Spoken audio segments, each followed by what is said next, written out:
Hello guys, स्वागत है आप सभी का आपके अपने यूट्यूब चैनल एजुकेशनल ज्ञान मैथ्स में। आज मैं आपके लेकर आऊँगा सीटेट जुलाई 2024 के लिए मैथ्स का प्रैक्टिस सेट 1। ये जो प्रैक्टिस सेट है पेपर 1 एंड पेपर 2 दोनों के लिए इंपॉर्टेंट है और मैंने इसमें जो भी क्वेश्चंस लिए हैं वो सभी PYQ क्वेश्चंस हैं। तो क्लास के साथ लास्ट तक बने रहिएगा। चलिए देखते हैं क्वेश्चन नंबर 1।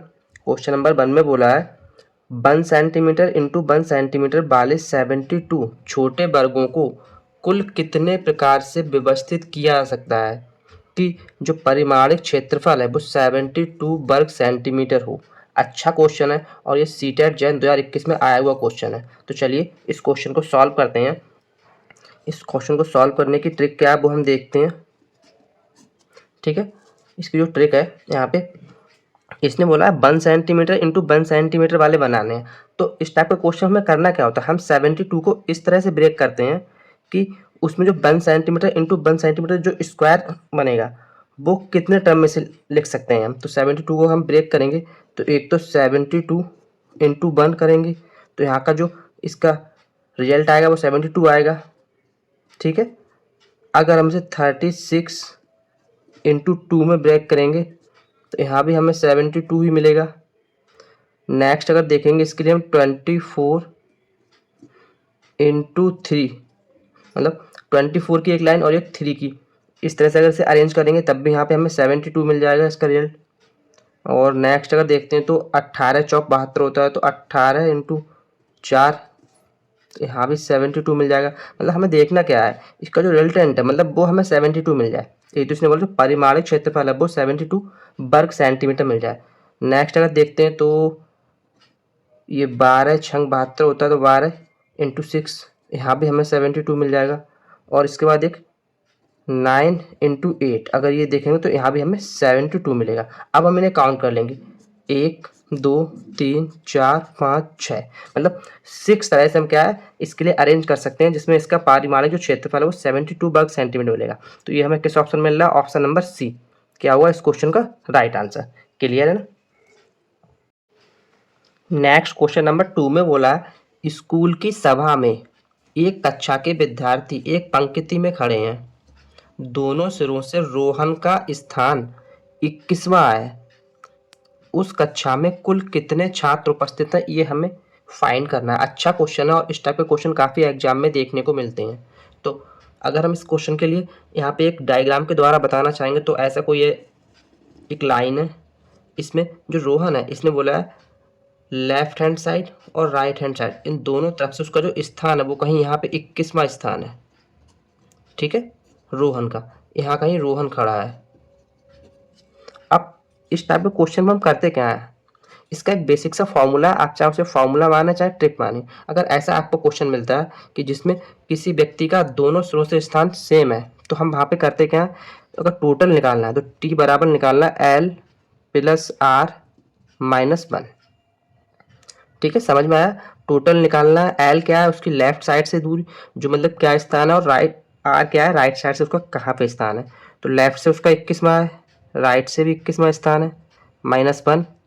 इसे जब सॉल्व करेंगे तो 21 दूनी 42 और 42 में से एक जाएगा तो 41, मतलब उसका जो पंक्ति में कुल स्टूडेंट है वो कितने 41 है। ऑप्शन नंबर डी क्या होगा हमारा इस क्वेश्चन का राइट आंसर। वीडियो को लाइक कीजिए एंड शेयर कीजिए और अगर क्लास अच्छी लगे तो चैनल को सब्सक्राइब कीजिएगा। चलिए देखते हैं नेक्स्ट क्वेश्चन। क्वेश्चन नंबर 3 में बोला है यदि एफ बी और ई क्रमशः किसी त्रिभुजाकार प्रिज्म के फलकों शीर्षों और किनारों की संख्या है तो निम्नलिखित में से कौन सा कथन सत्य है। ये जो 4 ऑप्शन दिए इनमें हमें फाइंड करना कौन सा ऑप्शन सही है। तो इस क्वेश्चन को सॉल्व करने से पहले मैं आपको बताना चाहूँगा अगर कोई भी त्रिभुजाकार प्रिज्म है तो उसमें जो फलक होते हैं एफ वो 5 होते हैं, शीर्ष जो हम वर्टिसेस बोलते हैं बी ये 6 होते हैं, और किनारे जिन्हें हम एज बोलते हैं ई ये 9 होते हैं। ठीक है, फलक फेस 5 होते हैं, वर्टिसेस 6 होते हैं और एज 9 होते हैं। अब इन वैल्यूज को हम इन ऑप्शन में पुट करके देखेंगे, जिस ऑप्शन में ये सेटिस्फाई कर देंगे भाई इस क्वेश्चन का राइट आंसर होगा। तो ऑप्शन नंबर ए में अगर हम इसमें पुट करके देखते हैं यहाँ पे तो 4 पंजे 20 और 2 छंग 12 माइनस 9 तियां 27 बराबर में 6 हमें लाना है। तो क्या ये 6 आएगा? यहाँ पे 12 और 20 32 32 माइनस 27 नहीं 5 आएगा, मतलब ये ऑप्शन तो इसका नहीं है। बी ऑप्शन में पुट करके देखते हैं। इसमें यहाँ अगर देखेंगे तो ये हो जाएगा 10 प्लस 6 तियां 18 माइनस 9 दूनी 18 बराबर 10। तो 18 से 18 कैंसिल हो जाएगा, मतलब 10 बराबर 10। मतलब ऑप्शन नंबर बी क्या है, इस कंडीशन को फॉलो कर रहा है। तो ऑप्शन नंबर बी यही क्या होगा हमारा इस क्वेश्चन का राइट आंसर। क्लियर? चलिए नेक्स्ट क्वेश्चन देखते हैं। क्वेश्चन नंबर 4 में दिया है, यदि ए, बी तथा सी किसी काम को क्रमशः 10 दिन, 15 दिन तथा 12 दिन में समाप्त करते हैं तो ए और बी मिलकर उस काम को कितने दिनों में समाप्त करेंगे, ये हमें फाइंड करना है। ये टाइम एंड बैक से क्वेश्चन है, अच्छा क्वेश्चन है और ये क्वेश्चन कई बार एग्जाम में देखने को मिला है। तो चलिए इस क्वेश्चन को सॉल्व करते हैं और इसे सॉल्व करने की ट्रिक को देखते हैं। अगर ऐसा क्वेश्चन आपको मिलता है तो आपको करना क्या है, इसने यहाँ पर 3 लोग दिए हैं, ए, बी, सी। ए किसी काम को 10 दिन में करता है, बी 15 दिन में कर रहा है और सी 12 दिन में कर रहा है। हम करते क्या है, इन तीनों का एलसीएम निकालते हैं। तो 10, 15 और 12 का अगर एलसीएम लेंगे तो एलसीएम निकलेगा 60। जो हमें एलसीएम मिलता है ये होता है टोटल वर्क, कुल काम। ठीक है, ये क्या है टाइम, ऊपर क्या है टाइम, ये मिल गया हमें कुल काम। एक फॉर्मूला होता है यहाँ पे, टाइम बराबर वर्क अपॉन एफिशिएंसी। क्या होता है, टाइम बराबर वर्क अपॉन एफिशिएंसी। तो इस फार्मूला को आपको अपने माइंड में रखना है।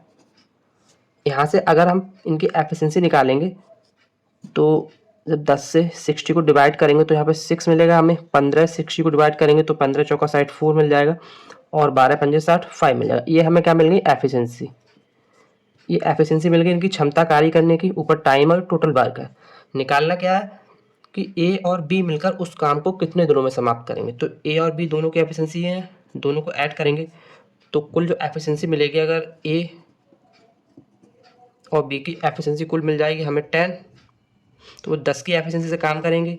कुल काम कितना है 60, तो कितने टाइम में वो ख़त्म कर देंगे इस काम को। तो 60 काम को 10 की एफिशिएंसी से करेंगे 6, मतलब 6 दिन में वो क्या है इस काम को फिनिश कर देंगे। यही हमारा क्या हुआ इस क्वेश्चन का right answer, option number A. Clear है, समझ में आया मैंने कैसे किया। नेक्स्ट क्वेश्चन नंबर 5 में दिया है, किसी लंब वृत्तीय बेलन की लंबाई 1.2 मीटर है और इसका आयतन 4620 घन मीटर है। बेलन का वक्र पृष्ठीय क्षेत्रफल वर्ग मीटर में क्या होगा, ये हमें फाइंड करना है। तो चलिए इस क्वेश्चन को सॉल्व करते हैं। इसने यहाँ पे जो बेलन का आयतन दिया है ये दिया है 4620 मीटर क्यूब, हमारे अकॉर्डिंग होता है पाई आर स्क्वायर एच। एच इसने यहाँ पे दे रखा है, जो लंबाई है इसकी हाइट है 1.2 मीटर। तो यहाँ से अगर वैल्यूज की पुट करेंगे तो 22/7 आर स्क्वायर यहाँ से हम फाइंड करनी है। एच 1.2 मीटर इसे सेंटीमीटर में कन्वर्ट करेंगे तो 120 सेंटीमीटर हो जाएगा, 4620। ठीक है, यहाँ पे थोड़ी सी मिस्टेक, इसमें घन मीटर नहीं घन सेंटीमीटर है। ठीक है, ऑप्शन में यहाँ पे सॉरी जो क्वेश्चन दिया है इसमें घन सेंटीमीटर है यहाँ पे, तो ये घन सेंटीमीटर क्यूब है।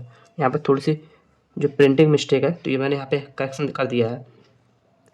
यहाँ पे जब इसे सॉल्व करेंगे हम तो 1 0 से 1 0 कट जाएगा। अब यहाँ काटेंगे तो 22 एकम 22 और यहाँ से 22 दूनी 44 होता है, 2 बचेगा 22, तो 22 एकम 22 21 हो जाएगा। अब यहाँ से हमें कैसे कटेगा, इसे काटेंगे हम 4 3 चौक 12 और 3 सत्ते 21।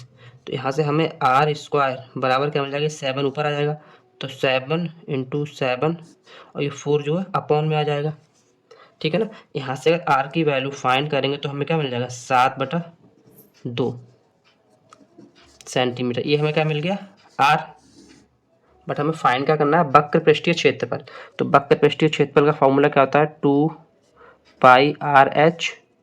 जब यहाँ वैल्यू पुट करेंगे तो हमें क्या मिलेगा 2, पाई की जगह पे 22/7, r 7/2 और h कितना है 1.2 मीटर है, तो इसको जब सेंटीमीटर लिखेंगे तो 120, तो 7 से 7 कट जाएगा, 2 से 2 कट जाएगा, ठीक है ना।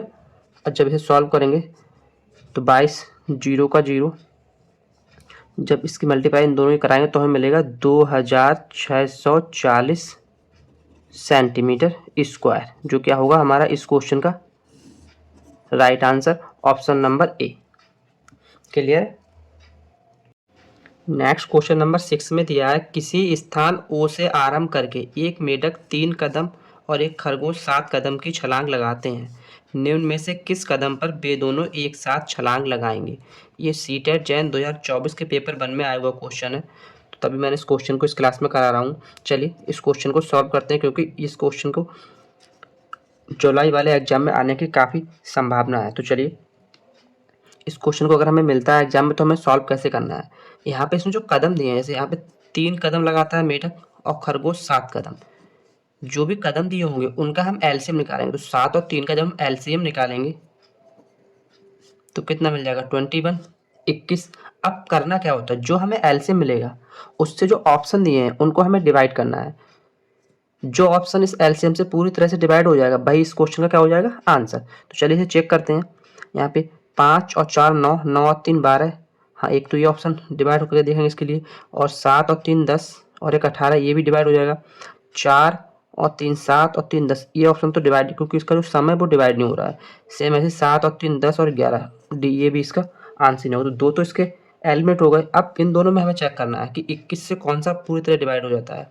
तो अगर हम यहाँ पे चेक करेंगे तो जो 378 है ऑप्शन नंबर बी, इसे जब हम डिवाइड करेंगे 21 से तो ये पूरी तरह से डिवाइडेड हो जाएगा। तो ऑप्शन नंबर बी क्या होगा हमारा इस क्वेश्चन का राइट आंसर। क्लियर है। नेक्स्ट क्वेश्चन नंबर 7 जो दिया है ये बॉड मास का क्वेश्चन दिया है, ठीक है, और ये सीटेट जैन 2024 में आया हुआ क्वेश्चन है। ठीक, इस एक्सप्रेशन को हमें सॉल्व करना है और इसमें फाइंड करना है इसका राइट आंसर क्या होगा। तो इस टाइप के क्वेश्चन में हम बॉड मास यूज करना है। बॉड मास में क्या होता है, पहले ब्रैकेट सबसे पहले डिवीजन आता है, तो डिवीजन में इसको सॉल्व करेंगे तो हमें क्या आएगा, 5 से इससे डिवाइड करेंगे तो 7 पंजे 35 7 आ जाएगा। मल्टीप्लाई यहाँ कराएंगे उसके बाद, तो अगर यहाँ मल्टीप्लाई कराएंगे तो 25 पंजे 125 होता है, और 0.3 5 3 15 मतलब 1.5 इसमें और ऐड करेंगे तो 125 प्लस 1.5 तो हो जाएगा 126.5। आपको एग्जाम में ऐसे ही करना है, डायरेक्ट यहाँ सॉल्व करना है, ये सब आपको इधर लिखना ही है। नेक्स्ट यहाँ पे जब करेंगे इनकी मल्टीप्लाई कराएंगे तो 18 3 54 होता है, और 0.5 की तो 1.5 फिर मिलेगा, तो 54 प्लस 1.5 तो यहाँ हो जाएगा 55.5। अब ये भी माइनस का है, ये भी माइनस का है, ये प्लस का है, तो माइनस के 55.5 में जब इसको ऐड करेंगे तो हमें क्या मिल जाएगा, तो यहाँ मिल जाएगा 126.5, और ये 55 और 7 ये हो जाएगा 62.5। तो यहाँ से हम इसे सॉल्व करेंगे तो 62.5 इसको माइनस करना है, तो माइनस करके हमें क्या मिलेगा, 5 से 5 0 हो जाएगा, और 6 में से 2 जाएगा 4, और 12 में से 6 जाएंगे तो 6 मतलब 64 हमें क्या मिलेगा इस क्वेश्चन का राइट आंसर।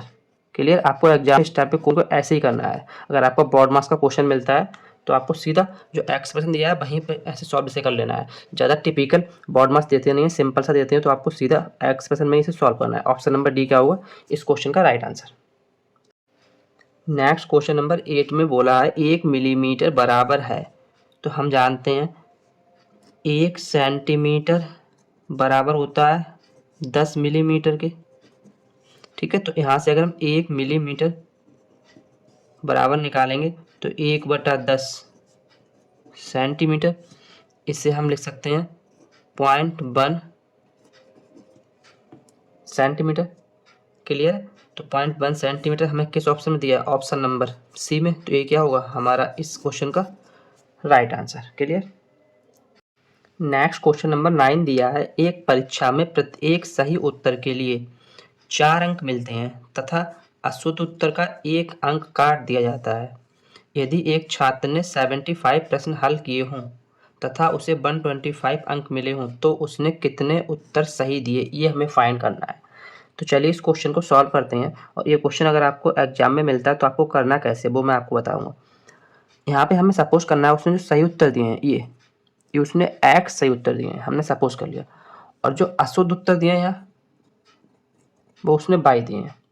क्लियर, समझ में आया। सही उत्तर एक्स हमने सपोज कर लिया और अशुद्ध उत्तर बाई। अब हम यहाँ पे देखते हैं उसने कुल कितने 75 प्रश्न हल किए हैं। तो इस 75 प्रश्न में उसने सही उत्तर भी हल किए होंगे और गलत भी किए होंगे। मीन्स एक्स प्लस बाई दोनों उसने कितने 75 सॉल्व किए हैं। अब कंडीशन क्या थी कि सही उत्तर के लिए 4 अंक मिल रहे थे, तो सही उत्तर है इसके लिए 4 अंक तो 4x मिल रहे थे, और गलत उत्तर के लिए 1 अंक काट दिया जा रहा था, तो माइनस हो रहा था 1 अंक। ठीक है, गलत के लिए बराबर। तो जब उसने इस कंडीशन को फॉलो किया तो उसे कुल कितने 125 अंक मिले। इन दोनों इक्वेशन को सॉल्व कर लेंगे, जो हमें मिलेगा वो इस क्वेश्चन का आंसर होगा। यहाँ से अगर सॉल्व करेंगे तो प्लस की बाई माइनस की बाई यहाँ से ये कैंसिल हो जाएगा, यहाँ हो जाएगा 5x